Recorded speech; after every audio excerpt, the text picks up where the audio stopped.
years, but on 9/11, I was stranded in Detroit, and she was a minister at the church there, at the Mile High Church, and we spent the whole evening together, thousands of people. I was stranded in Detroit, and then I was on a book tour, and actually then I canceled my book tour, and I drove from city to city, all towards the West Coast, doing what we had done that evening together. And of course, Paulette, you remember putting out a full-page ad in the New York Times.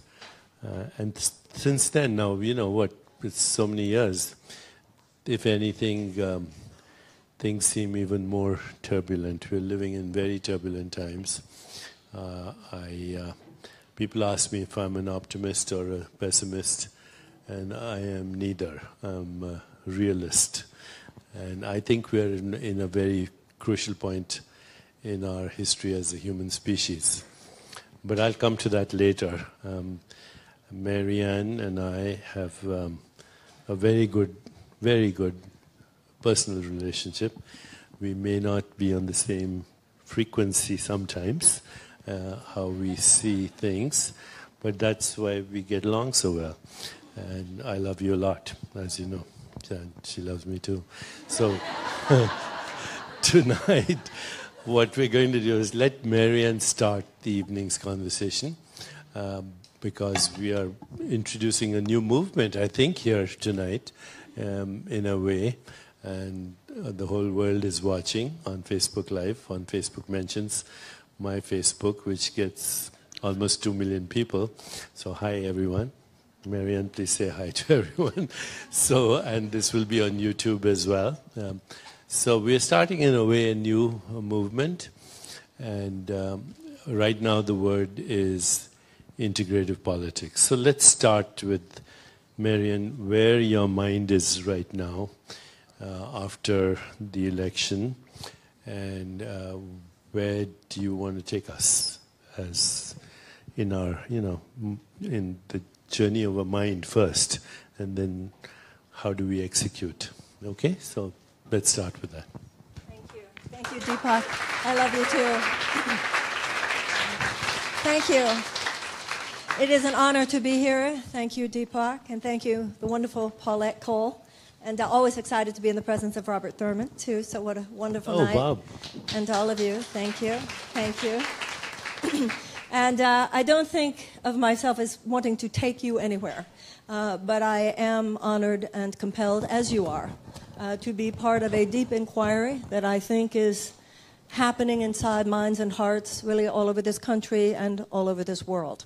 So I'm happy to be able to speak into that listening and to that reflection and consideration. And thank you for having me. Let's take a moment, let's take a deep breath and close our eyes.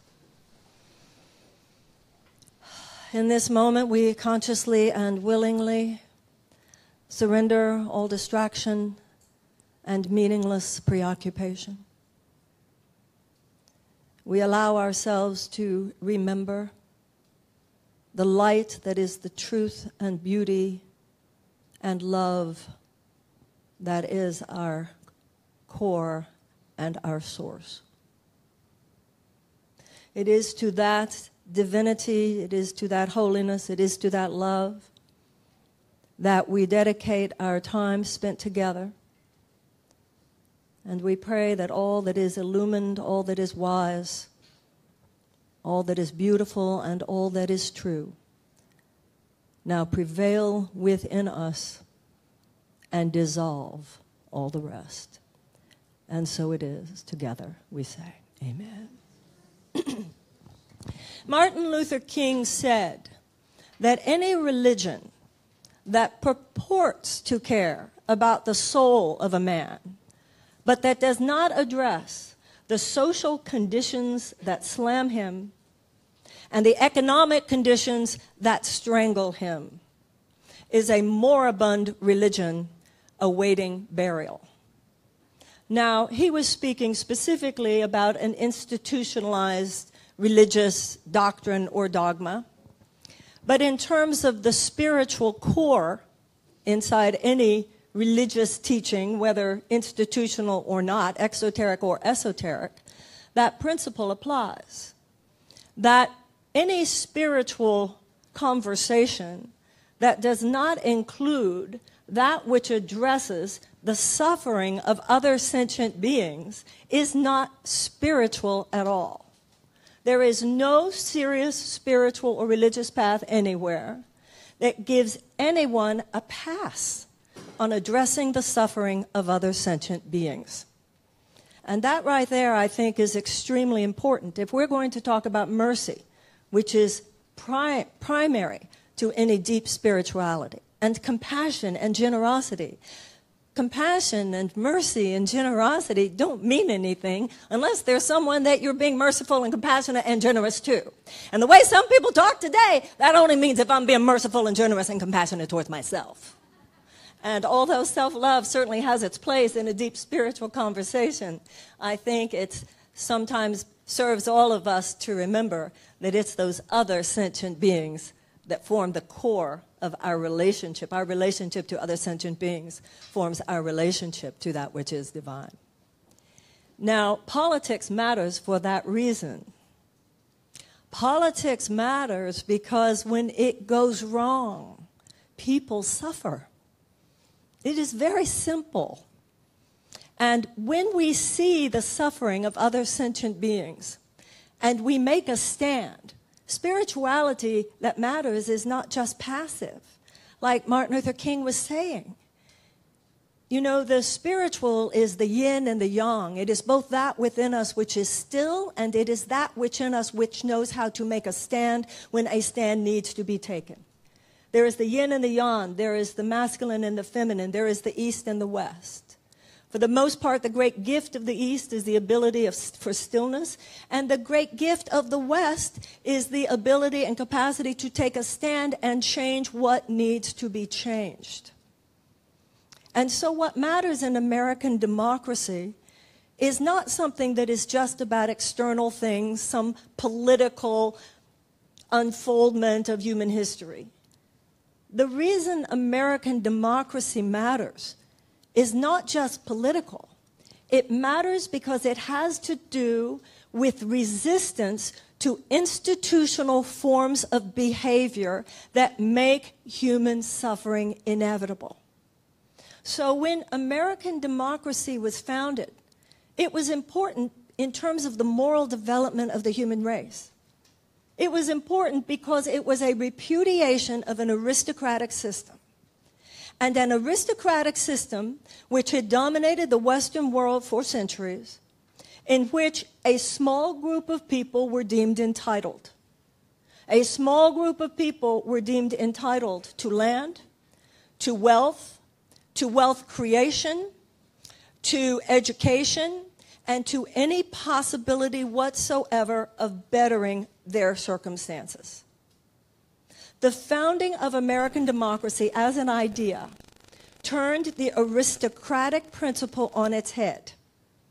It said that all men are created equal, and that everyone, that it shouldn't matter if they were born into the aristocracy, that it shouldn't matter who their parents were, that they too should be able to get in the game. They too should be able to own land. They too should be able to have an education. They too should be able to create wealth. They too should be able to have hope for themselves and for their children that life could get better. No country in the world that we know of had ever been founded on that principle. Now, we all know the irony. We all get it. We all understand that many of the men who actually risked their lives to sign the documents declaring those principles to be true were themselves slave owners. We get this. This is not like news to anybody. And so we were born of that dichotomy. We were born of that social DNA whereby, on one hand, there were established in our founding documents the most enlightened principles that had ever been made fundamental in the founding of any country. And once again, this does not have to do with politics. It has to do with self-actualization. That is the spiritual issue. is the ability to self-actualize. That's what the promised land is. That's what enlightenment is. That's what resurrection is, self-actualization, that we could spread our wings and become that which the divine within us intends for us to become. That the acorn has the capacity to become an oak tree. That which is deemed by nature as the inherent potential is able to be actualized according to one's will in alignment with the divine which is within them. That's why it matters. And the entire American drama has been that we have had these two forces within us, because all that a nation is a collection of people. So nations go through phases and developmental stages just like individuals do, because that's all that we are. So that just as an individual, we have our shadow and our light, our spirit and our ego, so does a country. And we have some really serious default positions that are shadowy, and we have some serious places where we yearn for light and even actualize it at times. On one hand, we posit the most enlightened principles that ever formed a nation. On the other hand, from the very earliest days of our country, we have transgressed against the principles on which we purport to stand in some of the most heinous ways. So on one hand, we posit democratic principle. On the other hand, we practice genocide towards the Native American people.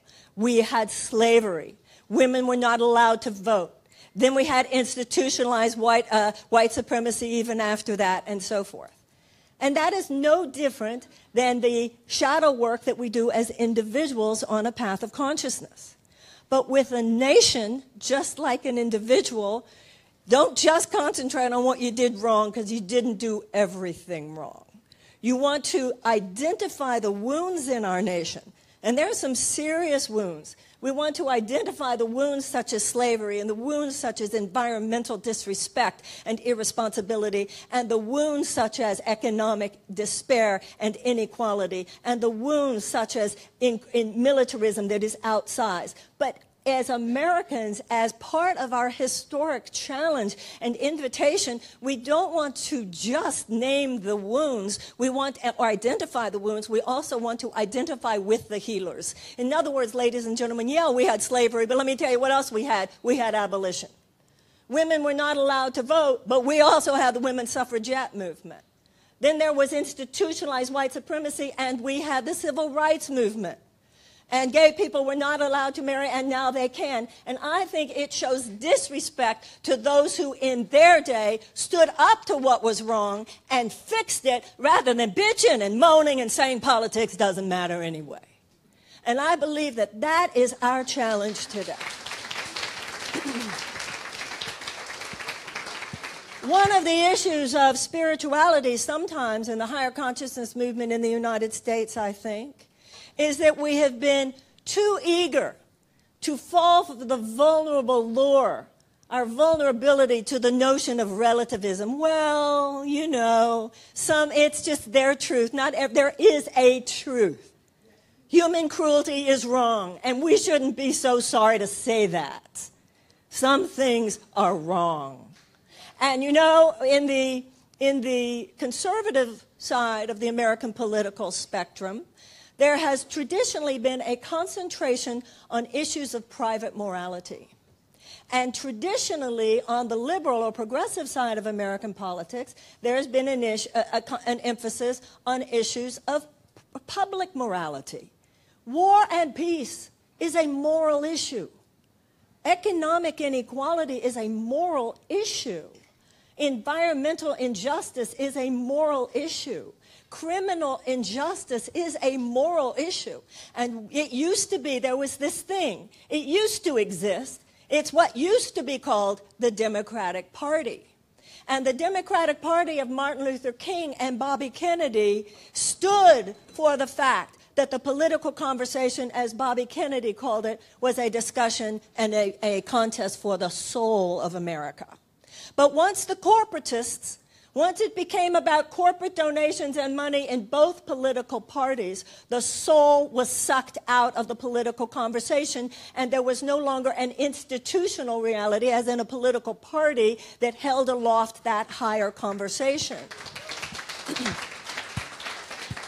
There were a lot of reasons for this, and I remind you that the U.S. Constitution does not even mention political parties, and George Washington, in his farewell address, warned us against them. Be that as it may, what has developed is what has developed, and in the last few decades, as they have become more and more about corporate donations, always, for the most part, with one political party, but way too much within another political party, there have been too few people standing up for the fact that we don't have to convince you, we shouldn't have to convince you that if we do the right thing, it will actually save us money. We need more people in America who say we're going to do the right thing because it's the right thing. And because as a woman I feel this so strongly, because it's not enough to just talk about the goddess. One aspect of the goddess is the fierce mother. And the fierce mother says, stop right there if that's going to hurt my babies. And it's an issue for women, isn't it? Because we don't want to be deemed strident and we don't want to be deemed angry. But when you see a mama bear or a tiger or a lioness, and she's fierce because she sees you coming at her cubs, you don't say about the mama bear or the mama lioness, oh, I think she's strident, I think she has anger issues.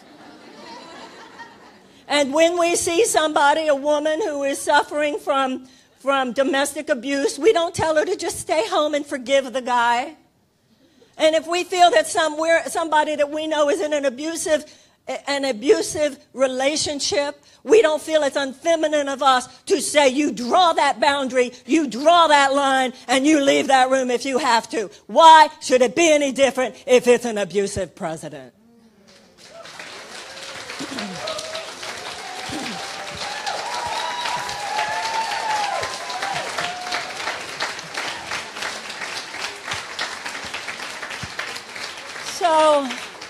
So I think that we need to realize about democracy, just as with anything else in our own lives. You don't get to the point with your physical exercise or with your spiritual path that you say, you know what, I like where I am now, I don't have to work it anymore. You always have to work it. And when it comes to democracy, we fell for this idea. We didn't have to work it, other people would work it. Other people would work it. We could just, as long as we drank green juice, as long as we had the spiritual accoutrement going. And the green juice issue and the food issue is an important one, ladies and gentlemen. Because if anything this moment is reminding us, is that there is no public issue that is irrelevant to your life. If it is a serious public issue, it will get to your private door. You can drink all the green juice you want. You can go gluten-free. You can be vegan, but if they're poisoning the air, and they're poisoning the earth, and they're poisoning the water, you just might get sick.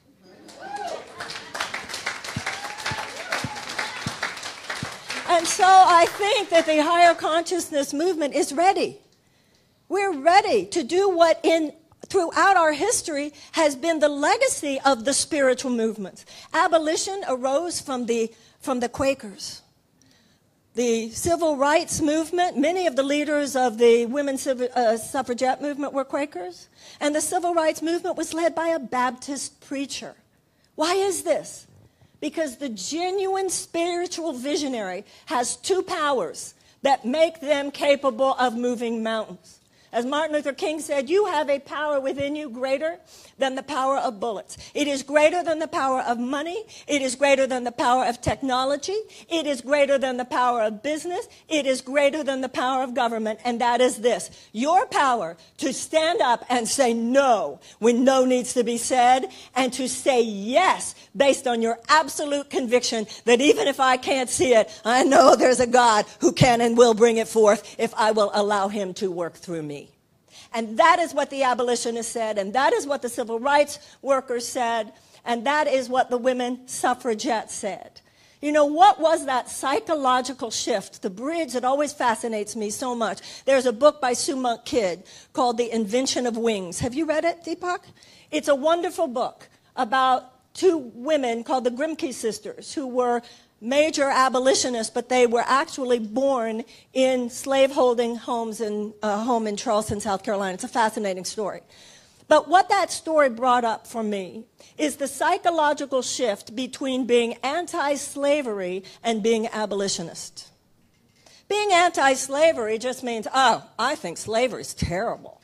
Oh, I mean, I wouldn't live in one of those states. I think those people are crazy. That did not move the needle at all. Just being anti-slavery, just putting them down, not liking what they did. Being an abolitionist is a shift inside your heart and mind. It's a shift on in the existential ground on which you stand. It wasn't enough to just say, I am, quote unquote, against slavery. To actually be an abolitionist meant that on my watch, to the best of my ability, this will end. And when you were an abolitionist from a spiritual base, it meant you felt in the core of your being that spiritual ecstatic impulse by which nature always seeks to self-actualize life, always seeks the ultimate goal of the enlightenment of the species and the enlightenment of all beings, so that that acorn becomes the oak tree and the embryo becomes the baby and the bud becomes the flower. The same spiritual principle is at work in us, that there is something within us, if we allow it to, that is already programmed by which we will become the highest expression, highest manifestation of what we are capable of on this earth. Free will means that unlike the acorn, we can say no. And in the human body, any cell that forgets to collaborate with other cells to form the healthy functioning, serve the healthy functioning of the organ and organism of which it is part, goes off on its own, goes insane and forgets it, it's here with everybody else, what do we call that cell? Malignant. And that is what has happened to the human race. The human race has been infected by a malignant consciousness that says it is all about me. And the healing of this means the awakening, the amazing grace by which we realize, no, it is not all about me. And even though I'm not a slave, others are slaves, and I won't stand for it. And even though I'm not oppressed, others are oppressed, and I won't stand for it. And even though I am not reaping the rewards and the consequences at this time of the sickness and the cruelty of a cruel criminal justice system, of a cruel environmental policies, of policies that stand for that which hurts those who are less vulnerable than me, I will not stand for it. And in that moment that we reach to that place, we have taken our spiritual journey to a place that it was not before, where it's not just talk. And in order to get to that place, we have to be in the stillness in order to see it, and we have to remain in the stillness in order to practice it. Because everything we do is infused with the consciousness with which we do it. So anger deflects the power, judgment deflects the power. But there's nothing unholy or negative about yelling fire if, in fact, the house is burning down. So let's be real clear. Love always gives a loving response, but sometimes love says no. We know that in the higher consciousness community. We know you got to set boundaries. We know you have to have standards. We know that we have to be grown up and mature. And we know we need to seek to express love as God would have us. This is not a time, ladies and gentlemen, for this crisis of maturity that we have in this country. And it's not time for the higher consciousness community to give in to this infantilization process, which has had us far too often standing on the periphery while the great issues of economy and society and politics have been decided. Quite the opposite. We should be the biggest grown-ups in the room. Because if you know what changes one life, you know what changes the world. We have been actually, I believe, in a very real way, withholding our gifts, withholding our conversation. When we have a political conversation, it should not be a different conversation than we have. It should be the same conversation that we have among ourselves, but applied in an expanded way to the larger world in which we live. And as we do that, we will make a difference. I remind you that the higher consciousness community impacts, because of our numbers and because of our financial leverage, we impact every corner of America that we touch. What about all those yoga mats? Where do you think that came from? What about all that mindfulness stuff? Where do you think that came from? We touch education, there's a new conversation within education. We touch business, there's a new conversation within business. We touch medicine, there's a new conversation within medicine. The only reason there's not a new conversation within politics is because we haven't gone there yet. And too many times we're saying, well, I don't want to go there because it's toxic, but it's toxic because we're not there yet. So...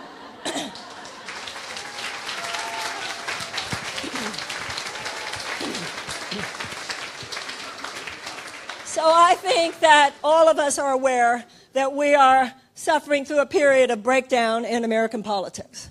But I'm reminded of the lyrics in the Star-Spangled Banner, that through the perilous fight and through the night with the bombs and the red glares, is our flag still there? Well, it's shredded. Star-Spangled Banner is still there over the land of the free and the home of the brave. Well, let me tell you something. We won't be free for long until we become brave about now. And being brave about now means saying things that might not always be popular, but they are the truths of our heart. And I believe we are living at a time which is extraordinary, where more often than you might think, you speak the truth of your heart, and people who might have mocked you before or made fun of you before or condescended to you before won't even be doing that anymore, because at the very deepest levels, people are just looking around saying, what can we do? What can we do? And each of us in our own heart. It is a spiritual principle. Just as in the body, every cell is assigned. You go to the bones. You go to the heart. You go to the lungs. In society, it is the same way. You go into business. You go into sciences. You go into education. You go into whatever it is. And each one of our hearts, you say this. You do that. You do that. You do this. Politics is our collective behavioral patterns. I don't know what you're supposed to do, but the reason we meditate and the reason we pray and the reason we grow still is so that we will be reminded who we are and then receive instructions from the divine what we are to do. For those of us who are Americans, for those of us who have in this particular karmic circumstance are inhabiting the bodies and the citizenship of the United States of America, we are called to greatness. We are called to greatness the way the abolitionists were called to greatness. We are called to greatness the way the civil rights workers were called to greatness. We are called to greatness the way the women suffragettes were called to greatness. And I know it's very easy to say, oh no, us. Well, yeah, us. We didn't expect to have a rendezvous with destiny in our generation, but guess what? We do. And on first glance, this is like really bad news that, oh my God, it's us. But if you think about it, it's not bad news. We partied long enough. Actually, we're a little bored by partying so long. Something inside all of us could have sworn we were born for something more important than this. We are. And our time is now. And I think that we are a prodigal son generation. The father was more excited to see the son who left and came back than the one who never left. Okay, so you partied. Okay, so we got it wrong sometimes. Okay, we're not enlightened masters yet. But I don't think all the people who have changed history before us were necessarily enlightened masters yet, but they loved and they were brave and they kicked ass. Let's do that too. Thank you very, very much. Thank you.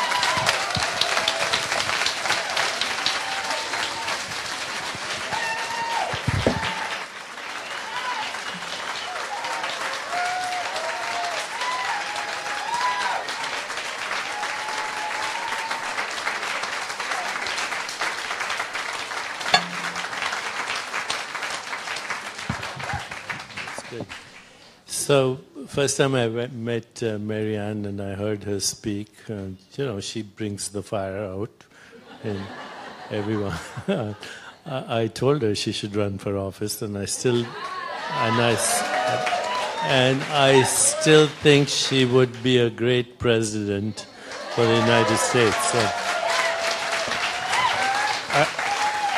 I just want to plant that seed in our collective consciousness right now, since so many people are, there's just not 250 people here, there are lots of people. Yeah, and we want to try that now with, you might have tried it, but the world has to now maybe ready for you.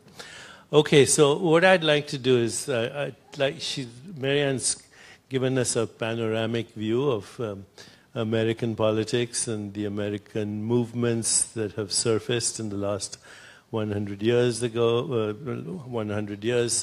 including the suffragette movement, equal rights, now gay rights, and abolition, all of that. And it's a very wonderful panoramic view. What I'd like to do is, I don't know why, but when you were speaking, I thought I'd want to share a story from my childhood, which may or may not be relevant, but we'll find out.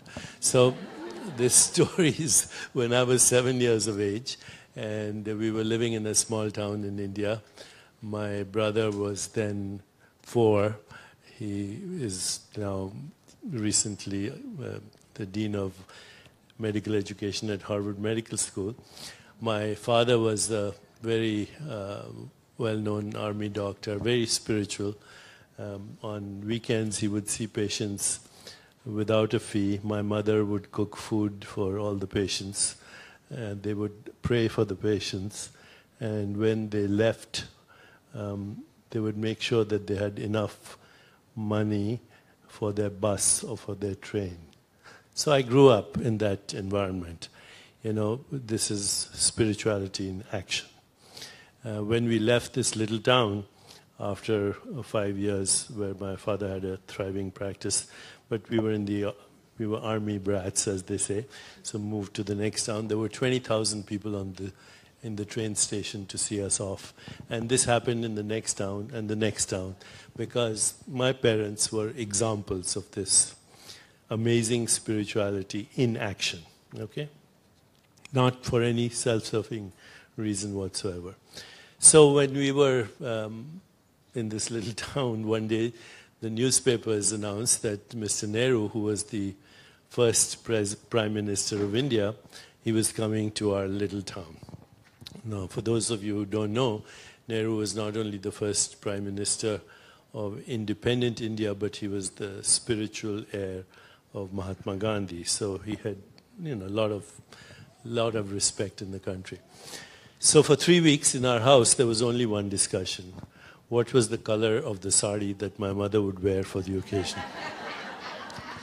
And my father would tease her about this, but she was quite adamant that she wanted to dress properly for Mr. Nehru's visit. On the day that he came to our town, we were on the street at 4 o'clock in the morning. No one else was there. By 7, there were millions of people on the street. So when I say millions, in India it means millions, okay? It doesn't mean thousands or tens of... Hi, Chet. How are you? Good to see you. Thousands, it doesn't mean hundreds of thousands, it means millions. So wherever you could see, there was a seething sea of humanity. People on window ledges, on buses, on each other's shoulders, etc. At 9 o'clock, Mr. Nehru's motorcade turned the corner on the street before our house. He was very simple. He was wearing a Nehru jacket, as we now call it. He had a rose in his lapel here, which was his trademark. Everybody recognized that rose, always a red rose. And there was a jeep in the front, a jeep in the back. The motorcade turned the corner, went by us. And I swear to God, this is a true story. Suddenly, we saw Mr. Nehru turn and look at my mother and take her rose out, and he threw it at her. And the whole crowd gasped. They stepped back, except for my mother, who stepped forward like a queen, picked up the rose, looked at my father and said, "Daddy, what did I tell you?" Okay. So then we went home. And she said, "Let's go home." In that moment, you know, my father wore army medals, World War II hero, all of that. But even at 7, I recognized her as the leader. Okay, so we went home. She emptied one room, and in that room, there was a table like this, a vase, and the rose. And for 3 weeks, people came to our house to look at the rose. And in India, when you go to a house of veneration, you take your shoes off, and you go silent and still, which is what they would do. step into this room and they would look at the rose. And the whole house was filled with the presence, silence. After 3 weeks, the rose started to fade, and she had a party. And she invited all her friends, and everybody got a faded rose petal. So, and you should have seen how they took the rose petal, you know, with the folded hands. They were receiving an emerald, a diamond, something very precious. So we asked our mother what was so special about those rose petals, and she said each petal represented the soul of India. So we said, what does that mean? And she said, you know, Mr. Nehru was the spiritual heir of Mahatma Gandhi, and he wore this rose, and it represented the dreams of and the longings of India's people who had been subjugated by British colonialism for over 200 years. And here was this inner revolution, a spiritual revolution that had brought about independence. And people had dreams, they had longings, they had yearnings. And the leader was the symbolic soul of that deep longing in the collective consciousness of the country. And so every time they looked at the rose, they thought of the collective soul and what we all wanted as collective consciousness. So this evening, what I'd like to say is that there's a deep yearning, otherwise you wouldn't be here, right? There's a deep longing, otherwise you wouldn't be here. There's a deep desire to create a new imagination in our collective consciousness that will lead to a different world. And America, of course, is the microcosm. But everything that Marianne said about all the paradoxes and contradictions that we've seen in America in the last 100 years, we've seen that everywhere, right? It's in the whole world right now. Whenever you have what is perceived as a, what should I say, a demagogic leader, or is perceived as a tyrant leader, or is perceived as a dictator, or is perceived as somebody who's catering to fear and anxiety, I think we have to recognize that whoever that leader is, it doesn't matter who it is, that leader represents our collective psyche at the moment. Notwithstanding the fact that, okay, so we have a president who lost the popular vote, but marginally so. What's 3 million in a population of... Okay, but still, I mean, there's still almost 500,000 people, 48% of people, who actually wanted him, right? So in a way, he represents almost 50% of our national psyche, and we have to acknowledge that. And so we have to also see the context in which things like this happen. It's not happening right here, happening in Germany, in Europe right now in a big way. And everything that we have seen as social injustice, economic injustice, racial injustice, ethnocentrism, bigotry, hatred, prejudice, cronyism, corruption, power-mongering, influence peddling, it's rampant all over the world. We are a microcosm, this is a lab, but we have to ask ourselves, what's the context in which we have to now dream a new dream? And these dreams only happen when there are crises, unfortunately. When Martin Luther King said, Jr. said, I have a dream, obviously there was a deep, deep longing in the collective imagination of a people that had been treated unjustly for hundreds of years. So it brought that to everyone's awareness. So when, I do a little bit of work with Congress, I have been teaching meditation there. I know a whole bunch of congressmen who are very supportive of the kind of vision that you are articulating today, which is basically spirituality in politics. We already have it in well-being and health now. It's seeping into our ideas of how we have to take care of the environment, how we have to have equal rights for everyone, gender equality. All of that is in our consciousness, and it's happening. You just said all the things that have happened. So we want to bring spirituality as a practical thing, and we have leaders like Marianne. Literally, I'm very serious. If we had a few Mariannes, this would be a different world politic right now and an American politic. So don't take it lightly when we say that we all have a responsibility, but we also then put some responsibility on our leaders like you. But I think we have to look at what's happened in America in the last, even since, I've been here since 1970, lived most of my life in the United States.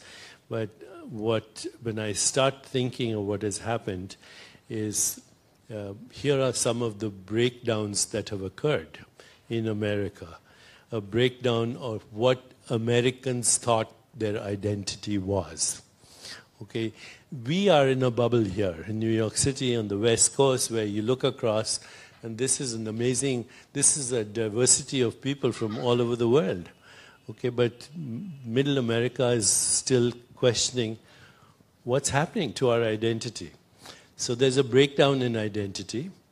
There's a breakdown in education, which is huge.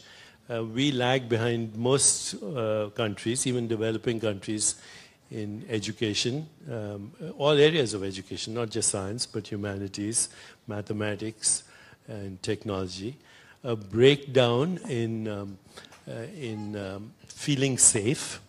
People, Steve Israel used to tell me, and previously, when people went to movies, they would look at, where's the popcorn stand or whatever, and now they look at the exit sign because, we are having these episodes, random acts of violence, whether it's in movie theaters or in a concert hall in Manchester or in a club in Orlando. So a breakdown in the faith that we had, that we live in safe communities. A breakdown in the economic system. People don't trust Wall Street and they don't trust big business. A breakdown in the institutions, even religious institutions. A breakdown in our faith on the government and its ability to do things. So whatever the leadership is right now, and I'm certainly was one of the most distressed when we saw the elections. If you look at the context and you look at the hierarchy of needs, then we are all coming from a place of fear. And what happens is when we come from a place of fear, we also get totally polarized. So I want to be a liberal Democrat, whatever that means, but people have lost faith in liberal democracy. Because why? Because it takes so much money to get to run a race. It's all about lobbyists. So we have lobbyism, we have cronyism, we have corruption, we have a breakdown in our institutions, we have breakdown in the, I was just looking at statistics.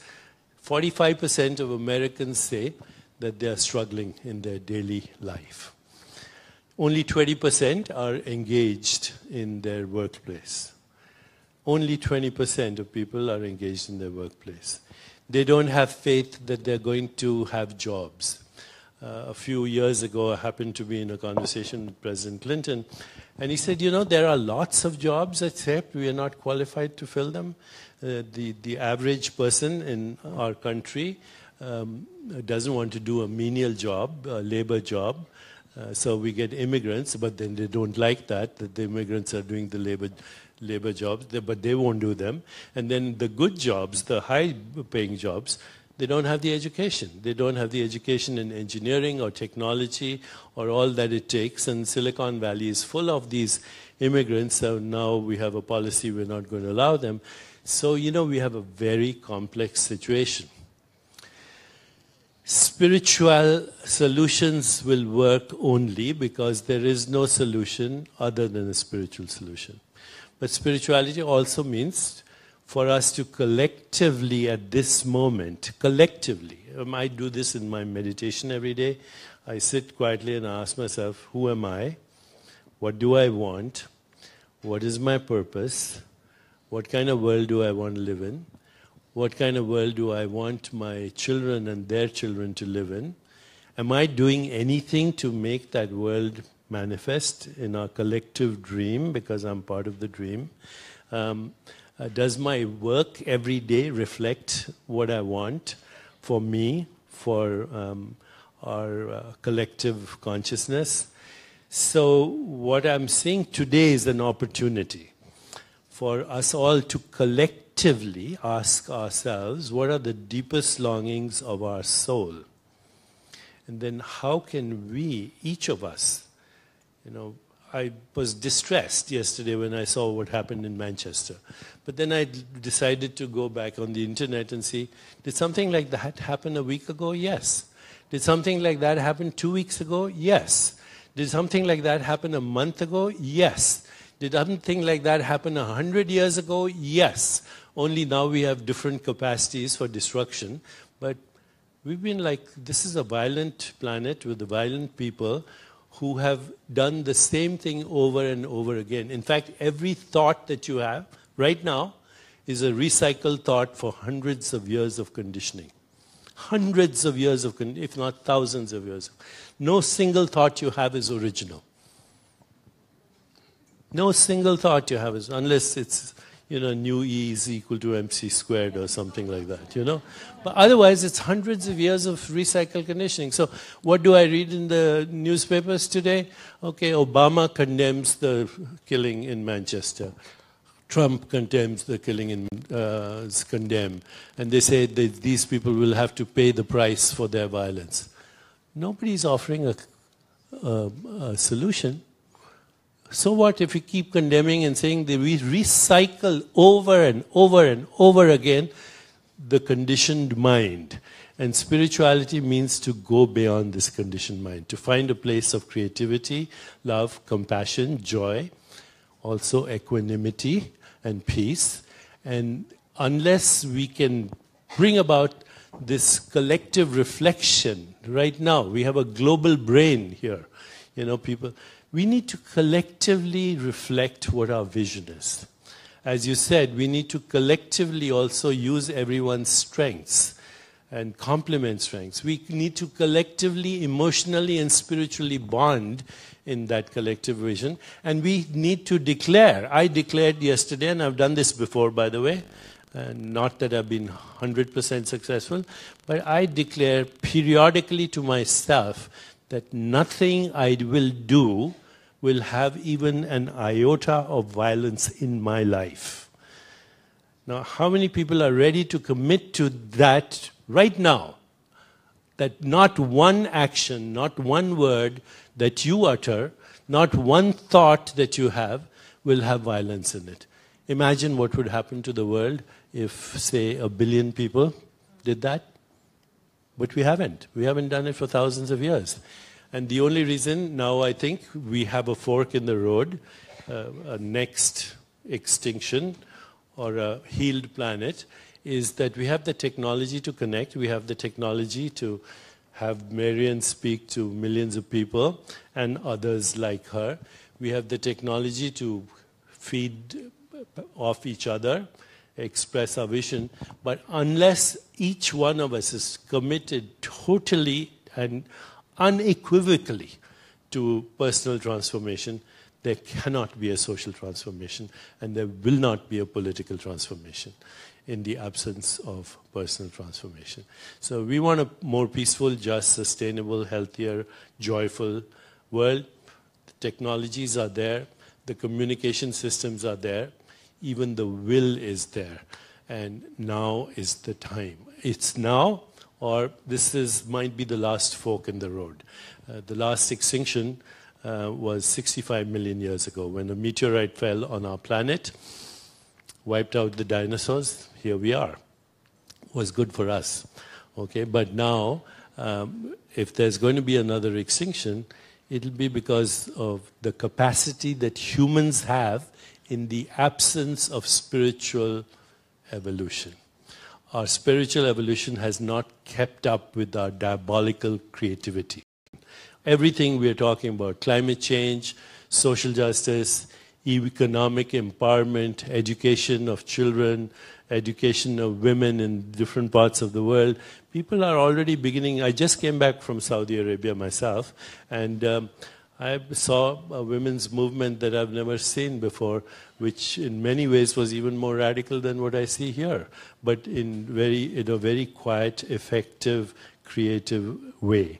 I met with government officials in Saudi Arabia, business people who say, oil dependence is morally wrong because it's going to create climate change. We want to change also. Let us collectively bond to create a new vision. So all I'm going to say is, let's dream together, but let's reflect a little bit. What do we really want for ourselves, for our children, for our communities? What do we want for our businesses? What do we want from our leaders? How are we going to choose those leaders? Because they represent us. Whatever is happening right now in the world, as you said very elegantly, Marianne, we wrote a book together on the shadow. Our collective shadow is right there. And it's saying, you've been ignoring me, I'm going to embarrass you. Okay? And so we are being called to action right now. And that action has to be with love, with spirituality, with creativity, with emotional connections and bonding, with reflection and without anger. You can be angry in the moment, but if there's no creative alternative, rage is rage. Even moral outrage is rage. Okay? Some people justify moral outrage because it's morally right now to be enraged. But if consciousness is a field where we are all connected and all influenced by it, then even moral outrage will add to the drama of the situation. So let's be creative, let's be loving, let's bond, let's complement each other's strengths. Let us create a vision. We have the technologies, education, entertainment, music, technology. These are our allies. Nobody trusts newspapers anymore. That's another breakdown, right? That we don't trust the media right now. So you look at every institution we have, whether it's religion, liberal democracy, the financial institutions, the corporations, people have lost faith, even in the media. So who's going to bring back that? It has to be us. Otherwise, we might as well just shoot the breeze and, go have a drink.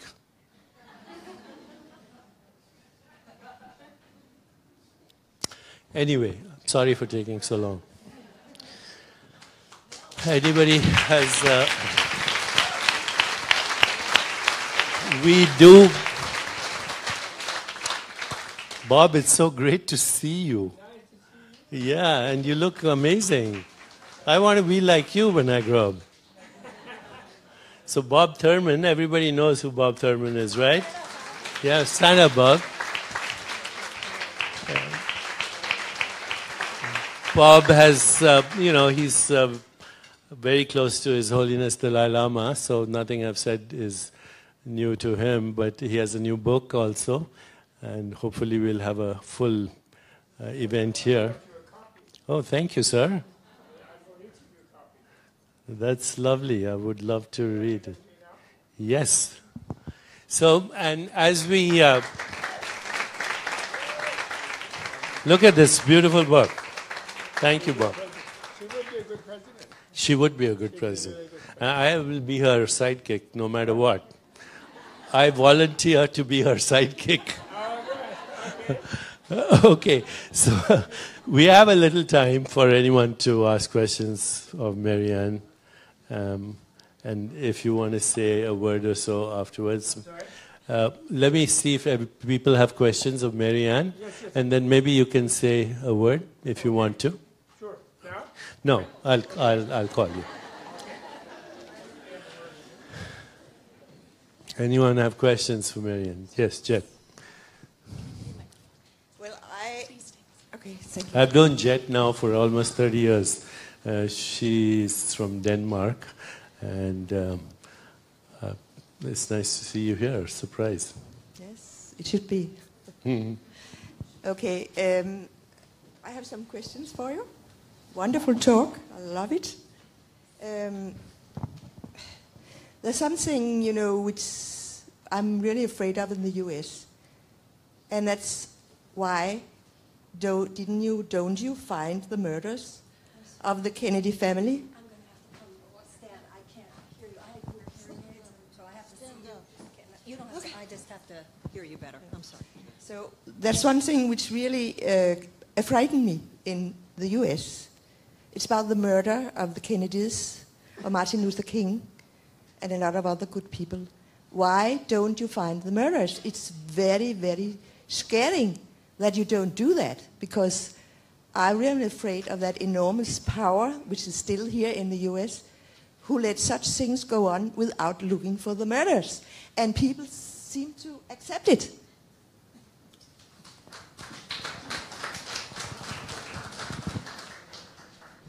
There are several issues there, and I want to start with the beginning. The first question, the reason I say it's the beginning, is because it's the most currently applicable. We are aware that in American history, in this last several decades, there has been a way that it is simply true. If you have great social and political progressive movements led only by soloists, they can kill the soloist. That is why we need to recognize that this time it must be a choir. They cannot shoot a song. So to that extent, you're absolutely correct. This is not a time of the soloist. This is the time of the choir. We're not the only country that has had leaders assassinated, absolutely. But we are aware. It's not like Americans aren't aware that this has occurred. I know when I said to Jean Houston, who I think spoke the truth to this, our beloved Jean Houston said it best. Years ago, Jean Houston said to me, Marianne, you absolutely must take this metaphysical information that you have been retrieving and you must apply it to the great social, political, and economic issues of our day. You absolutely must do this. You absolutely must take this information and you must create this great school of thought that enlightens and illumines American politics. You absolutely must. And I said, I don't know, Jean. Sometimes I think, if I do that, they might kill me. To which she responded, oh, what do you care? And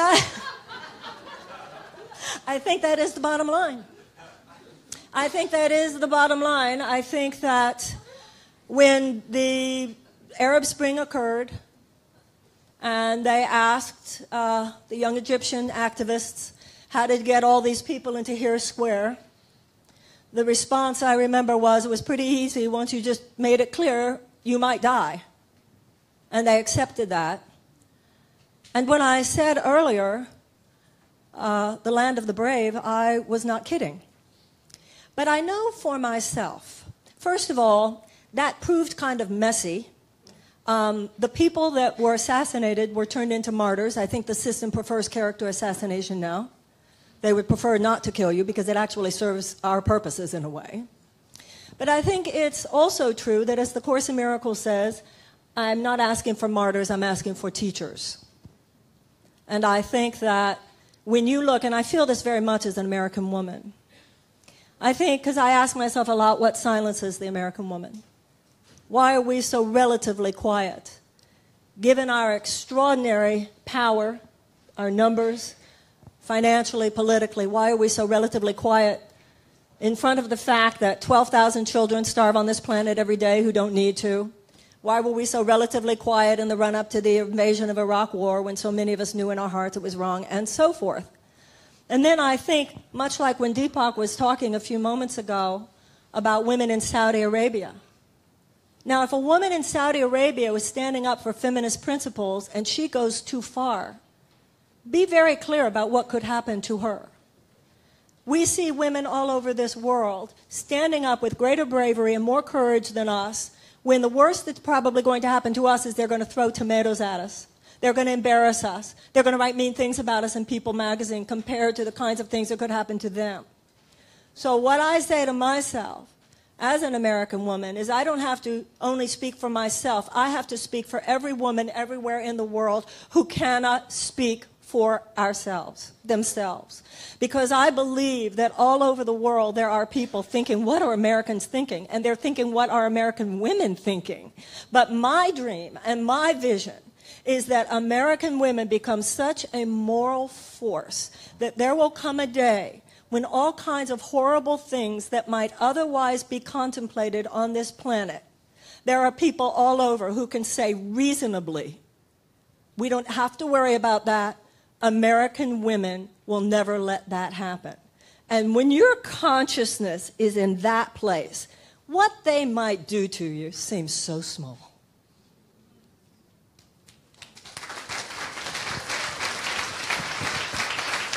So I got something very important right now. When, we may miss it if we don't go back to remind ourselves. The time for martyrs and leaders who were martyred is gone. That history has been there since Jesus Christ. Jesus Christ was a martyr, Mahatma Gandhi was a martyr, Martin Luther King, Abraham Lincoln. I can go on and on.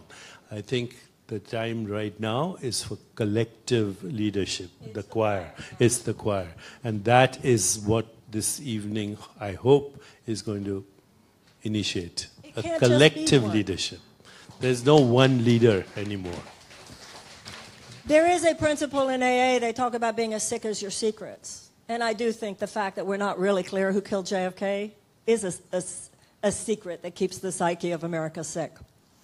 But there are so many details around all that that are part of the perfect storm of American politics. Any other questions? Good evening. First time getting to see both of you, so I feel very honored and blessed. Thank you for being here. I'm just starting to scratch the surface of becoming conscious myself and have an aspiration to impact the lives of others. But I've been, as you've said, someone who's anti and doesn't think that I can make a difference on the larger scale. So my question is, what can I do to start from where I am, one with my own mindset shifting that, and then to actually take some action to start to impact others and make a difference?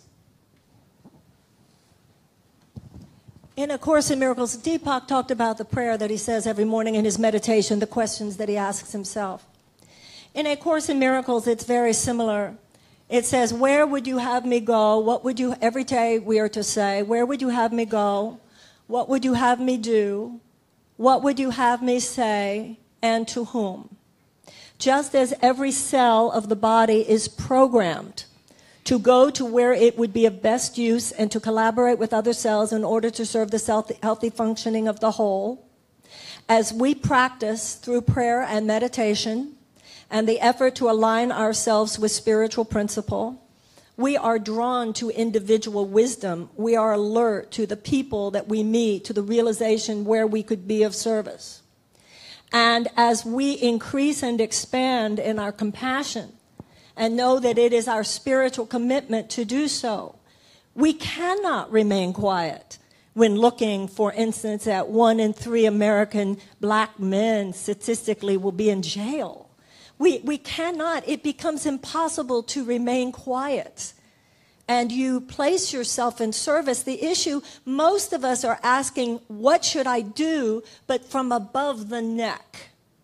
And when your entire life is, dear God, use me, when the fire is burning within you, and this is not partial, the problem is if we go deep enough in our devotion, deep enough into our use me, then you will not be called to the front lines.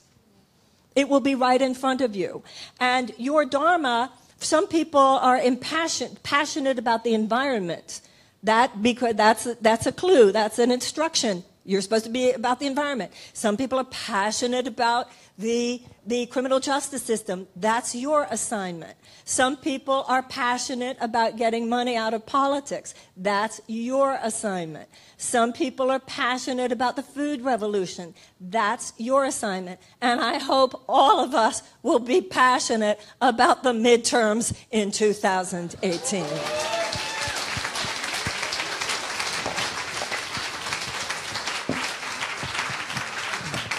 Get in touch with your deepest longings for yourself, for your family, for your community, and with the world. And then every day, ask yourself, are the choices I'm making in alignment with those? And soon, life will move you into the answers. Okay, but ask the questions. I just noticed that Nena is here too. It's lovely to see you, Nena. I don't know if you saw the New York Times last week. There's a beautiful article on their 50 years of marriage. Okay? So, Nana's, of course, they're parents of Uma Thurman as well. Not that that's how they should be identified, but they have contributed to the world in many ways. Should we wrap it up? Yeah, Bob, do you want to say something? Yeah, well, what a pleasure to be here with Marianne. I'm a huge Deepak and Marianne fan, and the idea of seeing you both here together was really something. We missed you in Washington when she did Sister Giant. She did. We missed you. You were in Bermuda. You were in India or somewhere probably. Yeah. And anyway, I'm a huge fan. So, and we do have to win the elections in 2018 as soon as possible. And we're hoping that Ossoff wins in Georgia and Quist wins in Montana and has won a steady string. And Zephyr Teachout has to win in my area and get rid of those guys. So yeah, it's all very like that. But the book I brought you, which is my job nowadays, is a graphic biography of His Holiness the Dalai Lama. And in a way, here's someone who didn't get assassinated and who has been struggling against the Empire of China, who invaded and occupied and annexed and is crushing and genociding in Tibet right now. And he still calls for a nonviolent response. And this records all of his dealings, Nixon and Kissinger in there, Carter and Brzezinski and Vance, and everybody who can't believe it, what he's done. Angela Merkel is his big friend, and thank heaven she survived, and thank heaven the French didn't fall for the Russian Breitbart plot to destroy the European Union, and so we still have the French and Germans in the Union. So it's not all bad, but the only thing I would like to say, you reminded me, Marianne, in the book I wrote earlier before this one, Why the Dalai Lama Matters, the publisher of Simon Schuster challenged me to put 10 points of hope, and I put the 10 points of hope, and they're too long to list them all, but it ends up with the duty of doing this. This has to be a love, nonviolent revolution, which doesn't mean it can't be forceful, which is what you really expressed beautifully. And Deepak is well known for his saying, peace is the path itself, not just the goal. I believe that's one of your sayings. I know it comes from, there's a long history. The Indian enlightened people of India have been saying this for a long time, and therefore they're a bit more peaceful. They have sandals, they have yoga. Why did they invent yoga a long time ago? They didn't make it illegal. So, but the thing is that at the end of the thing of hope, and the end of the thing of being that is that we have to enjoy. When the women of America insist that the stupid men, and Deepak and I, in spite of our red pants, and red shoes, we have a disadvantage in we are men, and but we make up for that by supporting the women. And 50 years of marriage is my benefit. She's still surviving, and that shows that I wasn't that bad. because we are hard to take care of, But I'm saying when these women of America, all of you, when you really assert yourselves, and this doesn't mean only in voting, this means with your husband sometimes probably who gets some stupid ideas. And this means with your brothers-in-law and some weirdo in the family who's like doing some weird gambling somewhere, God knows what, And when they do, they will be happy. And the men will finally be happy. And everywhere where the women are put in a sack, the men are miserable, and then they make wars and things, And we can see what we are seeing tragically in the Mr. Trump's first experience of public housing, my wife said, which is the White House, which doesn't have golden plumbing fixtures, so he's very discontented there. That's why he goes to Mar-a-Lago and home and here all the time, why his wife doesn't want to go there. But my point is, he's very unhappy. He is demonstrating for us extreme unhappiness. And therefore he wants power, and he's angry all the time, and the cortisol flow is unbelievable, in that huge sort of orange body, So the women are shying away from him like this. Well, they haven't asserted themselves enough, There's some other things you can grab besides pussies, And he needs a little grabbing, he does. And the point is, happiness is the key here. Joy, bliss. So with bliss we win, and the women are ahead. And the thing I said, Deepak, in the thing I was quoting, I know I digress, I can't help myself, but the thing I was quoting is, it is our duty to be activist and powerful and loving blissfully, and it is our duty to be so happy that even if they kill us, we'll die happy. That's it. So I think we can end on this note. We can end on this note because when you get to know His Holiness, not in the same way that Bob knows, but I've had contact with His Holiness periodically over the years, the one thing that is infectious is His joy. His joyfulness makes you joyful. And if we could actually create that pandemic of joy in the world, half our work would be done. So whatever we do, we must do it with joy. Thank you.